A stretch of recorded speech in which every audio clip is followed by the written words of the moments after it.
राधे कृष्ण बुआ जी।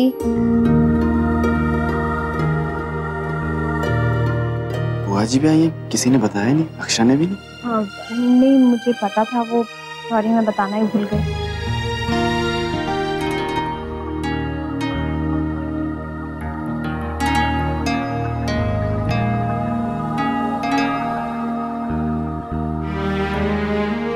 खुश रहो। अरे दीदी, ये लोग अभी मिल रहे के थारे से? हमने तो बुआ जी को अभी देखा है, बल्कि बुआ जी हमें तो पता नहीं था कि आप आई हुई हैं। वो मनरू, हमारे सिर में दर्द था, सो मैं कमरे में लेटी हुई थी। लो, जहाँ इतने सारे कार्यक्रम हो गए तन्ने कुछ भी ना देखा? मुन्ना, तन्ने सब कैमरे में ले लिया है ना? पहले जैसा करते थे?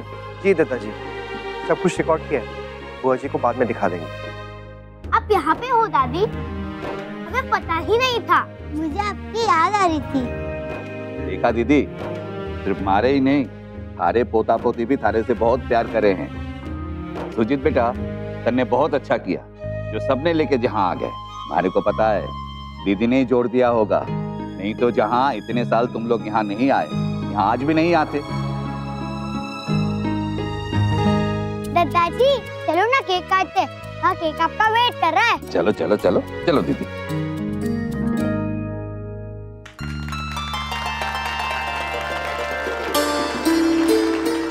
भाभी माँ, बच्चों तुम सब आ जाओ।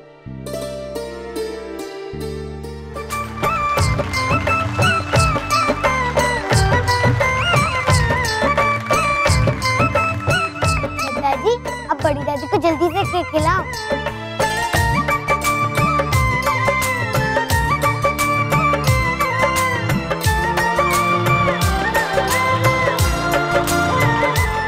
नानी अभी तो नाना जी को केक खिलाओ। हाँ भाभी माँ, खिलाइए ना। आइए आप सब लोग, खाना लग गया है। गिरिजा, सबको केक दे दो। माँ, भाईसा यहाँ आई है और हमें पता ही नहीं। अक्षरा ने भी कुछ नहीं बताया। हाँ दीदी, मुझे भी बुआ जी कुछ बदली बदली सी लग रही है। जरूर कोई बात है, पर ये बात हमें किसी से पूछनी नहीं चाहिए।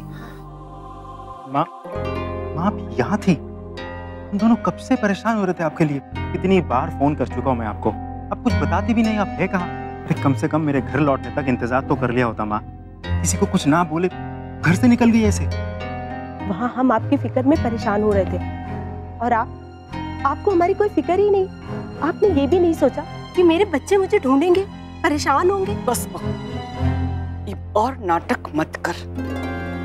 इतनी ही चिंता है थारे को मारी तो इतनी जली कटी ना सुनाती। मन ने परेशान होकर मन ने थारा घर छोड़ना पड़ा, बेघर कर दिया तुम दोनों ने मिलके। मन ने अभी कैसी बातें कर रही है माँ?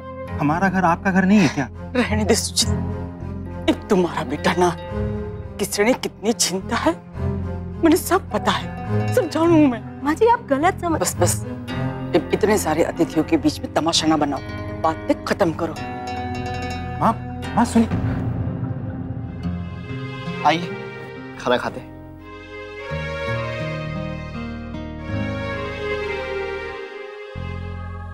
ये तो कुछ अजीब ही देखने को मिल गया बहू। मुझे लगता है प्रॉब्लम किसी एक तरफ नहीं बल्कि दोनों तरफ है। माँ, हो सकता है कि बुआ जी ने सुजीत भैया और भाभी से कुछ। अब बुआ जी घर छोड़कर चली हैं, वो लोग भी परेशान तो हुए होंगे ना, आखिर माँ है उनकी। मुझे लगता है इस मामले को सुलझाने के लिए हमें दोनों तरफ की बात सुनना बहुत जरूरी है, तभी हम सही नतीजे पर पहुंच पाएंगे, वरना गलतफहमियां तो और बढ़ती जाएंगी। हाँ, एक बार मेहमान चले जाएं, फिर हम उनसे बात करते हैं। हम लोग अकेले नहीं, एक ही प्लेट में खाएंगे। बुआ छोटी बेबी को मैं भी खिलाओ। मैं भी।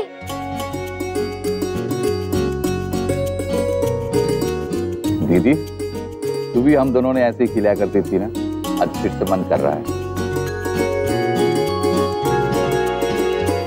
किसने बनाया? और कौन बनाएगा? भाईसा। अब मुझे कौन खिलाएगा?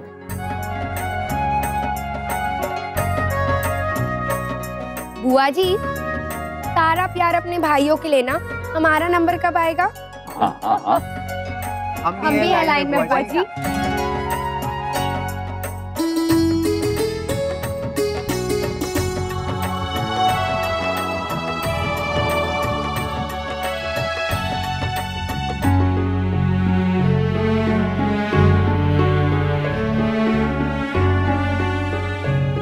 अब सुजीत बेटा, तुम लोग भी आओ ना यहाँ। ये तो रोज खाते होंगे ना दीदी के हाथ से। आइए आइए, ऐसे मौके जितने मिले कम है।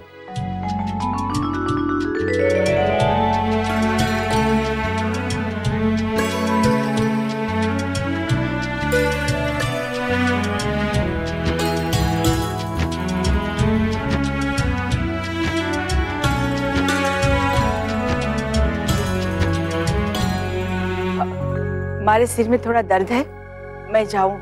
तुम सब लोग आराम से खाओ पियो। लेकिन सोने से पहले दवाई जरूर ले लेना। हाँ मनरू। हाँ, राधे कृष्णा। राधे कृष्ण बुआ जी। राधे कृष्ण।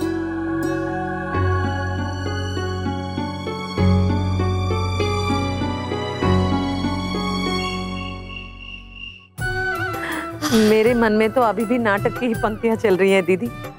कितना अच्छा किया था ना सबने। सच भावुक कर दिया सबको। दद्दा जी को भी ऐन वक्त पे सब याद आ गया। हाँ, कितना खुश हो गई थी भाभी माँ। बिल्कुल, बहुत आनंद आया। बस पता नहीं क्यों वाइसा मुझे परेशान लग रही थी।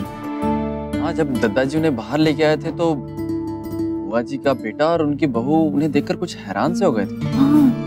पता नहीं, शायद बुआ जी और उनके बेटे बहू में कुछ कह नहीं सकते बेटा, लेकिन अगर कुछ ऐसा है तो बस प्रार्थना कर सकते हैं कि सब कुछ जल्द से जल्द ठीक हो जाए। हाँ बेटा, बाकी हर परेशानी, हर दुख से लड़ा जा सकता है, लेकिन जहाँ बात आपसे रिश्तों की हो वहाँ मुश्किल हो जाता है। मम्मा, मुझे नींद आ रही है। जा सो जा मेरी राजकुमारी। शौर्य, वर्षा, बेटा तुम लोग भी सो जाओ। कल सुबह तुम दोनों को जल्दी निकलना है ना। अरे हाँ, हम तो भूल ही गए थे। अरे बेटा, कल वर्षा को नए होटल की साइट दिखाने लेके जा रहे हो ना? जी बाबूजी। तो बेटा फिर जाओ, आराम करो।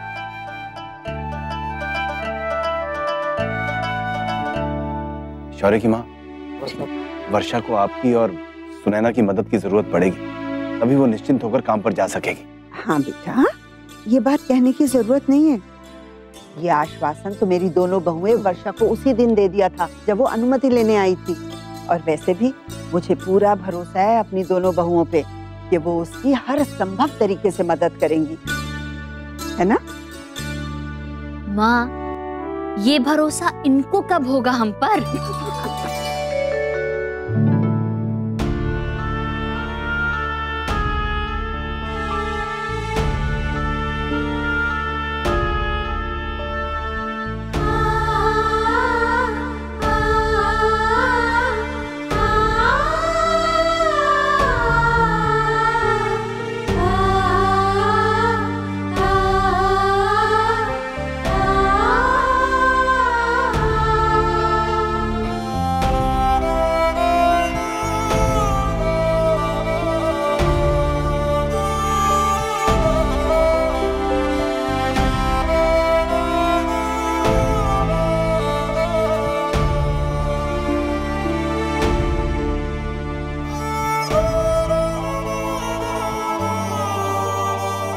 आप जानते हैं कि बुआ जी, दद्दा जी, बाऊ जी, उन सब के लिए घर क्या मायने रखता है।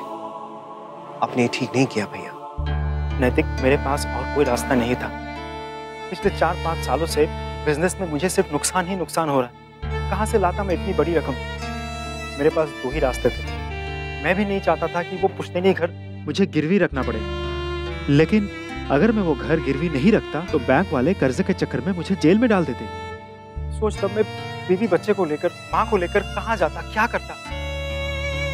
तुम नहीं समझोगे नैतिक, मैं किन हालात से गुजर रहा हूँ भाई। मैं समझ सकता हूँ भैया, मेरे साथ भी ऐसा कुछ हो चुका है। एक बहुत ही बड़े तूफान से मैं भी गुजर चुका हूँ, लेकिन उसके बावजूद हमारा परिवार कभी टूटा नहीं। आप जानते हैं क्यों? क्योंकि हम सब लोग एक साथ थे। फिर आप लोग क्यों नहीं? माँ को लगता है कि मैंने उन्हें धोखा दिया, जबकि ऐसा कुछ नहीं है। दरअसल कुछ छोटी छोटी चीजों को मिलाकर माँ ने एक बहुत बड़ी समस्या बना ली है, और रही सही कसर बाकी थी वो सीमा ने पूरी कर दी। क्या बताओ नैतिक, माँ की हर बात का गलत मतलब निकालती थी वो। पता है पत्नी और माँ के बीच पिसता कौन है? हम ना पत्नी को कुछ कह सकते हैं न माँ को। दोनों ही अपनी अपनी जगह सही है, गलत भी। और इस बीच माँ किसी को कुछ ना बता के घर छोड़ के चली गई। इतनी सारी चीजें एक साथ चल रही थी, मैं तुम्हें क्या बताऊं। माँ जी जरा सा भी एडजस्ट नहीं करना चाहती। वो चाहती हैं कि हर काम उनके हिसाब से हो, उनकी मर्जी से हो। और हम कोशिश भी करते हैं, पर फिर भी वो हमें गलत ही समझती हैं। मेरी लाइफस्टाइल थोड़ी अलग है इनके काम और बच्चों की वजह से, पर माँ जी को लगता है कि मैं कामचोर हूँ। हर बात में मीन में, हर काम में कमी। मैं माँ जी को दुख नहीं देना चाहती और ना ही उन्हें घर से निकालना चाहती हूँ। और मैंने ये भी कभी नहीं कहा कि वो हमारे साथ रहती हैं। मैं हमेशा कहती हूँ कि हम उनके साथ रहते हैं। लेकिन मैं क्या करूं, तुम ही बताओ। तुम भी तो माँ हो, सास हो, हमारी बात समझ सके हो। कट्ठे गलत हूँ मैं, ये तो बताओ मन्ने। पर भाई साहब, बच्चों की गलतियों को हम बड़े नहीं माफ करेंगे तो कौन करेगा? ना काबिल, मारे से कोई उम्मीद ही ना रखना माफी की। मैं कौन होती हूँ माफी देने वाली? मैं तो बोझ हूँ बस। नहीं भाई साहब, ऐसे मत कहिए। अब वो लोग आ ही गए हैं तो बात। मन्ने तो ना बुलाया वहां को, तुम लोगों ने बुलाया है, तुम ही जानो। मारे से मत कहो कुछ भी। आपसे नहीं तो किससे कहूंगा मैं भैया, ये तो आपको ही करना होगा। देखिए आपकी सिचुएशन मैं समझता हूँ, लेकिन आपको भी समझने की कोशिश करनी होगी। तुम्हें लगता है मैं नहीं समझा? मैंने कोशिश नहीं की। भैया मैं जानता हूँ आपने कोशिश की होगी, लेकिन उस वक्त अगर आपने हमें फोन किया होता, हमसे सलाह की होती, तो शायद मिलजुल कर हम लोग कोई सोल्यूशन ढूंढ लेते और वो घर भी शायद बच जाता। नहीं नैतिक, मैं मामा जी से मदद नहीं मांग सकता था। उनसे नजरें कैसे मिला पाता मैं? तो अब क्या आप दादाजी से नजरें मिला पाएंगे? जब वो आपसे कारण पूछेंगे तो क्या जवाब देंगे आप? मुझे लगता है बड़े लोग हमसे जो भी कहते हैं हमारी भलाई के लिए कहते हैं, क्योंकि उन्हें हमसे ज्यादा अनुभव होता है। और वो लोग एक ही बात बार बार इसलिए दोहराते हैं क्योंकि वो नहीं चाहते हैं कि हम पछताएं। अपने अनुभव से मिली सीख समझ वो हमें देना चाहते हैं। और हमें लगता है कि वो दखलंदाजी कर रहे हैं। भाभी, बड़े लोग पेड़ के तने की तरह होते हैं और हम बच्चे बेल। अब देखिए, हम अपने आप को उनके अनुसार ढाल सकते हैं, ये आसान है, बजाय इसके कि बड़े लोग हमारे अनुसार ढलें। और वैसे भी भाभी, मन मुटाव किस घर में नहीं होते हैं, हर घर में होते हैं, और इसी को तो एडजस्टमेंट कहते हैं। अब आपको पता है, जब मैं इस घर में नई नई आई थी, मुझे भी बहुत सारी चीजें समझ नहीं आई, बहुत सारी चीजों में एडजस्टमेंट करना पड़ा, बहुत सारी गलतियां हुई मुझसे। माँ भाभी को मुझसे शिकायत भी रहती थी, पर भाभी, हमने कभी भी उन गलतियों को, उन शिकायतों को अपने रिश्ते से बड़ा नहीं समझा। हाँ, पर हमारी माँ जी की नजर में तो जो एक बार गलत हो गया वो जिंदगी भर के लिए गलत ही है, चाहे कुछ भी कर लो। अब भाभी देखिए, जितना मैं बुआ जी को जानती हूँ, मुझे पता है वो अपने विचारों की बहुत पक्की हैं। लेकिन ये भी सच है कि समय के साथ साथ बहुत सारी चीजों में उनमें बदलाव आया है, वो बदल गई हैं। अब देखिए ना, दादाजी ने मुझे पल्ला हटाने की इजाजत दी है, नैतिक और मुझे मूवी देखने की इजाजत दी। अब माँ और भाभमा को देख लीजिए, उन्होंने मुझे कितना सपोर्ट किया जब मैंने ऑफिस जाना शुरू किया। और नैतिक के ठीक होने के बाद भी उन्होंने ही जिद की कि तुम काम नहीं छोड़ोगे। भाभी, अगर आप चाहती हैं ना कि वो बदले, तो उससे पहले आपको खुद में बदलाव लाना होगा। एक बहू जो होती है ना, पूरे घर को जोड़ के रखती है, और हमें अपने बच्चों के लिए मिसाल बनना है। भाई साहब, सुजीत और उसकी बहू बहुत अच्छे हैं, जो आपको इतना चाहते हैं। पर भाई साहब, ताली दोनों हाथ से बजती है। समय के साथ साथ हमें बदलना पड़ता है। अब हमें बच्चों के साथ आगे बढ़ना है। ना कि उन्हें पीछे खींचना है। हाँ भाई साहब, बच्चों की सोच नहीं है, हमसे अलग जरूर है लेकिन गलत नहीं है। वो गलतियां करते हैं तो हमसे भी तो गलतियां हो जाती हैं। अगर वो हमें माफ कर सकते हैं तो हम क्यों उनकी गलतियां मन पे लगा कर रखें? अब देखिए ना, आजकल हम वो कितना अंग्रेजी खाना खाते हैं, पिज्जा, पास्ता, नूडल्स, ना जाने क्या क्या। लेकिन लल्ला की खुशी के लिए ये सब हम सीख ही गए ना।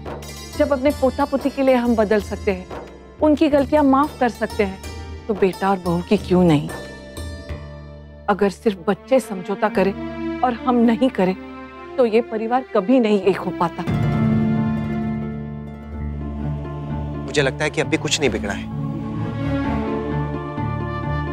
आपको एक कोशिश करनी चाहिए। एक मौका तो और देना चाहिए भाई साहब। थोड़ा आप आगे बढ़िए, थोड़ा वो बढ़ेंगे। और उम्मीद है कि कोई ना कोई हल जरूर निकल आएगा।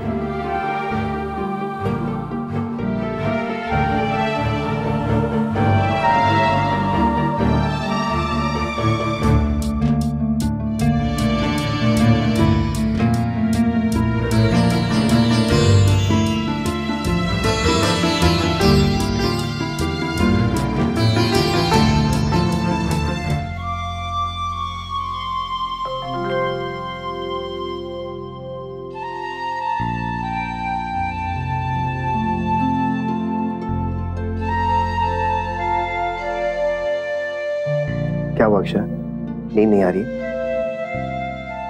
बुआ जी के बारे में सोच रही हूँ। टेंशन मत लीजिए, चलिए सो जाइए आप। सब ठीक तो हो जाएगा ना नैतिक? कोशिश तो हमने की है अक्षय, अब देखते हैं। इन सारी चीजों को देखकर तो बहुत सारी बीती बातें याद आ गई।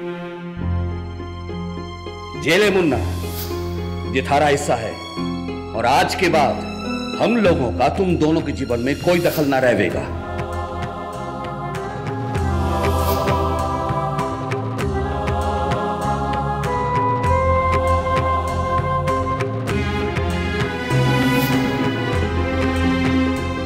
आप बस दुआ कीजिए अक्षय, जैसे हर बार हमारे रिश्ते बिगड़ते बिगड़ते बचे, वैसे उनके साथ सब कुछ ठीक हो जाए।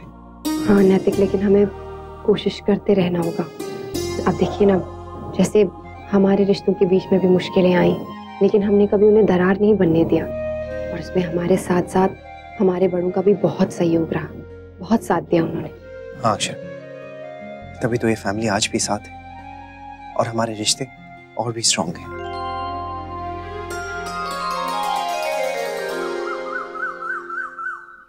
वर्षा, रेडी हो ना? जी। ऐसा पहली बार होगा आज जब ये उठेगी और मैं इसके पास नहीं रहूंगी। मैं समझ सकता हूँ वर्षा। देखो, अगर तुम्हें रुकना है तो तुम रुक जाओ, मैं चला जाऊंगा। नहीं नहीं, ऐसी कोई बात नहीं शौर्य।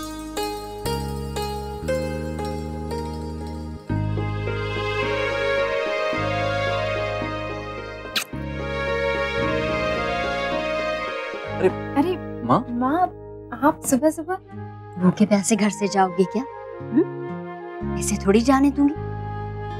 लो बेटा, पहले कुछ खा लो फिर जाना। और हाँ, अनन्या की चिंता बिल्कुल मत करना, मैं हूं ना अपनी राजकुमारी के पास। थैंक्स माँ।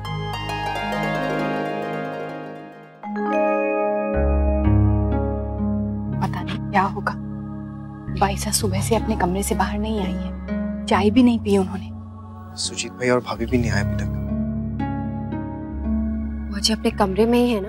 कहीं वो? नहीं, कमरे में है। जब मैं चाय के लिए बुलाने गई थी ना, तो वही थी। अब बैठ के माला जप रही थी। हम सब ने कल रात को जो कहा, कहीं उसका उल्टा असर तो ना पड़ा हो। कब किसको किस बात का बुरा लग जाए कह नहीं सकते।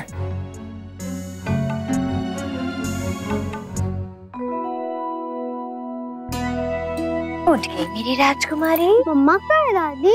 कल बताया था ना कि मम्मा पापा को जरूरी काम से बाहर जाना है। अरे हाँ, लेकिन वो लोग कितनी सुबह सुबह चले गए। तू कल बहुत थक गई थी ना, इसीलिए तुझे नहीं जगाया। और हाँ, तेरी मम्मा जानती है कि मेरी राजकुमारी अब बड़ी हो गई है, बहुत समझदार है, समझ जाएगी। कोई बात नहीं, तो उनको बाद में गुड मॉर्निंग बोल दूंगी फोन पे। जरूर बोलना। पहले तू उठ के जल्दी से तैयार हो जा। ओके दादी।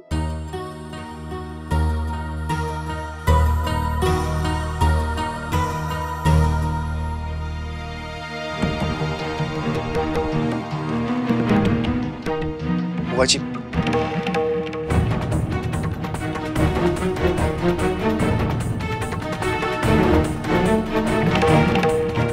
ये रिश्ता क्या कहलाता है। स्टार प्लस के YouTube पेज पर आने के लिए आपका धन्यवाद। अपने फेवरेट शोज देखने के लिए subscribe to Star Plus YouTube page and hit the bell icon.